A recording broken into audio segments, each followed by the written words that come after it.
Ustadz Abdul Samad, saya mau tanya sedikit untuk dijelaskan lebih dalam tadi. Kita ini merasa tidak puas dan kebutuhan juga bertambah setiap waktu. Rumah kecil, anak besar, terus tambah rumah. Mobil kecil, nambah untuk 3 orang, nambah lagi beli minibus. Nah, ini gimana? Ini soal kebutuhan. Nanti kalau tidak dibeli tidak terpenuhi kebutuhan.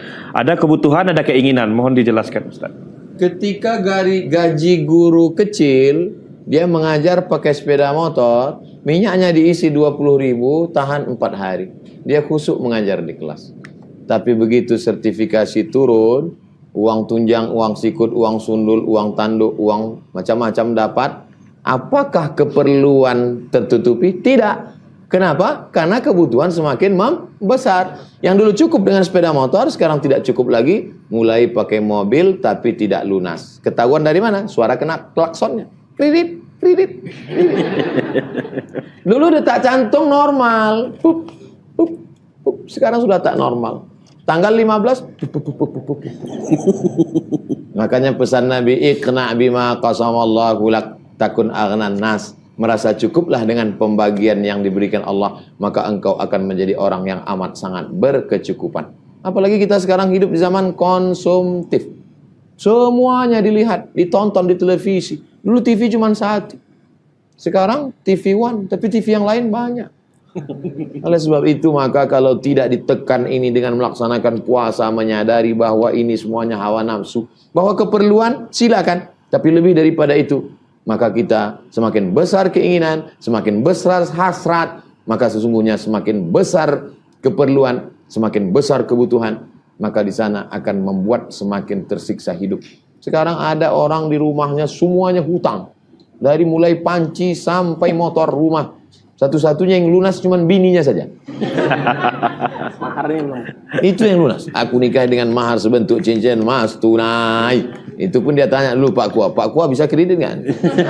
Andai Pak Kua bilang bisa kredit.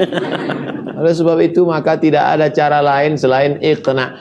Unzur ilaman huwa asfala minka, lihat ke bawah. Yang punya motor kalau ngelihat ke atas tidak akan pernah menjadi orang yang bersyukur, selalu kurang. Pandang ke bawah, syukur kita punya motor. Tuh, tetangga kita naik sepeda. Syukur naik sepeda, tangga kita jalan kaki. Syukur jalan kaki, itu lumpuh di sebelah. Yang lumpuh syukur masih hidup sebelah udah mati. Syukur masih hidup. Oh, kalau logika berpikirnya begitu kita nggak akan maju, Ustadz. Dulu sahabat-sahabat Nabi, apakah mereka karena mengingat mati lalu mereka mundur? Tidak. Muhammad sallallahu alaihi wasallam sebagai panglimanya, tertinggi, penguasanya.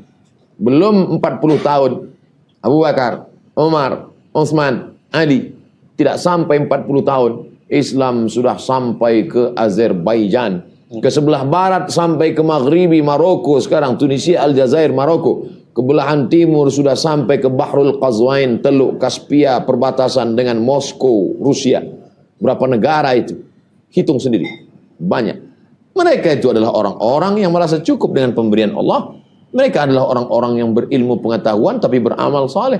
Jadi jangan katakan kalau kita ikut sistem ini kita tidak akan pernah maju. Romawi ditundukkan, Persia bersimpuh sujud. La tuftahannal Qastantiniyah, kamu akan membebaskan Konstantinopel. Jadi sebenarnya kita sudah punya suri tauladan contoh terbaik yang dibawa oleh Nabi. Khairul qurun qarni, sebaik-baik masa adalah masaku. Tsummal ladzina yalunahum, 1 abad setelah itu. Tsummal ladzina yalunahum, 1 abad setelah itu. Itu yang disebut dengan generasi salafus saleh. Salaf 3 abad pertama, abad 1, abad 2, abad 3. Masa keemasan dan kehebatan Islam. Mereka berpegang kepada 2, kitabullah dan sunnah Rasulullah sallallahu alaihi wasallam. Dunia ini kalau diperturutkan seperti minum air asin, makin diminum makin kering, makin diminum makin kurang, makin diminum makin perlu, makin diminum makin butuh, makin diminum makin berhajat, sampai akhirnya malaikat maut mencabut nyawa dan kita tetap dalam keadaan humum dan humum, merasa susah, merasa sempit, dan yang paling mengkhawatirkan tidak pernah bersyukur pada Allah. Kalau orang tidak pernah bersyukur, mengerikan azabnya. La in syakartum la azidannakum. Kalau kamu bersyukur aku tambah. Wala in kafartum, tapi kalau kamu kufur, ku cabut nikmatku itu darimu. Kau kejar dunia, akhirat belum tentu dapat. Tapi kalau kau kejar akhirat, dunia akan bersimpuh di bawah tapak kaki. Oleh sebab itu didik anak-anak kita dengan mencari rezeki halal, berkah, bangun pagi. Allahumma barik li ummati fi bukuriha. Berikanlah berkah pada umatku ini di paling paginya. Islam mengajarkan kita bekerja. Al-yadul ulya khairum minal yadis sufla. Tangan di atas yang memberi lebih baik dari tangan di bawah. Keluar dari masjid kita diajarkan doa Allahumma ftah li abwaaba rahmatik. Masuk masjid. Keluar masjid, Allahumma inni as'aluka min fadlik. Bukakan untukku pintu-pintu rezeki. Idza qudiyatis shalah, kalau salat sudah dilaksanakan, fantasiru fil ard, bertebaran di atas muka bumi Allah. Cari rezeki. Yang punya tanam-tanaman, yang punya kebun, tanam sawit, tanam kelapa, tanam karet. Yang punya laut begitu luas. Oh, laut enggak ada yang punya. Laut luas, maka cari ikan di sana, milik Allah Subhanahu wa taala. Maka apapun kerja, bisnis, dagangnya, at-tajirus saduqul amin, pedagang, jujur, amanah. Kalau dia mati, ma'an nabiyyin, wasiddiqin, wasyuhada, wassalihin, dia akan disatukan bersama para nabi, siddiqin, orang yang mati syahid, dan orang-orang saleh. Silakan cari harta, tapi harta bukan tujuan. Dalam Islam harta itu untuk apa kalau dapat? Bangun masjid. Man bana masjidan, siapa yang bangun masjid, banallah mithlahu baitan fil jannah. Allah akan bangunkan untuknya satu tempat dalam surga. Dapat lagi harta untuk apa? Sekolahkan anak yatim. Ana wa kafilul yatim kahataini fil jannah. Aku dan orang yang menyantuni anak yatim akan dekat seperti ini dalam surga. Dapat lagi uang untuk apa? Wala yahuddu ala ta'amil miskin. Pendusta agama tak memperdulikan makan fakir miskin. Saya kalau dapat bisnis ini berhasil nanti Pak Ustadz, saya akan bangunkan rumah jompo, saya akan tanggung makannya, saya akan sekolahkan anak-anaknya. Inilah yang akan menolong di hadapan Allah Subhanahu wa taala. Cari penggali-penggali kubur yang tak pernah diperdulikan. Bapak sudah lama menggali kubur. Belum kau lahir, aku sudah jadi penggali kubur. Wow, horor. Berapa gaji Bapak? Ternyata masih ada penggali kubur kita yang menggali kubur hanya dikasih nasi bungkus 2 meter, masuk ke dalam 150 cm. Dia hanya menolong lillahi ta'ala. Cari dia, berangkatkan dia umrah.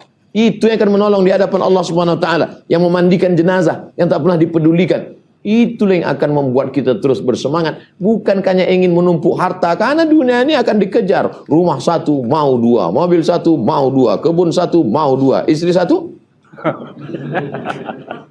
Oleh sebab itu maka tidak ada cara lain selain kita melihat siru fil ard, berjalanlah di atas muka bumi. Fanzuru, pandang kaifa kana aqibatul mukadzibin. Bagaimana mereka dulu yang angkuh dan sombong. Ada seorang laki-laki yang gagah perkasa. Dia berkuasa di dunia ini 400 sana, 400 tahun. Bukan 4 periode, 400 tahun dia berkuasa. Sehebat-hebatnya gubernur, bupati, wali kota di Indonesia ini hanya berkuasa 2 tahun. Itu pun kalau tidak ditangkap KPK. 2 periode. 2 periode. Pakai baju oranye, dah di kantor KPK.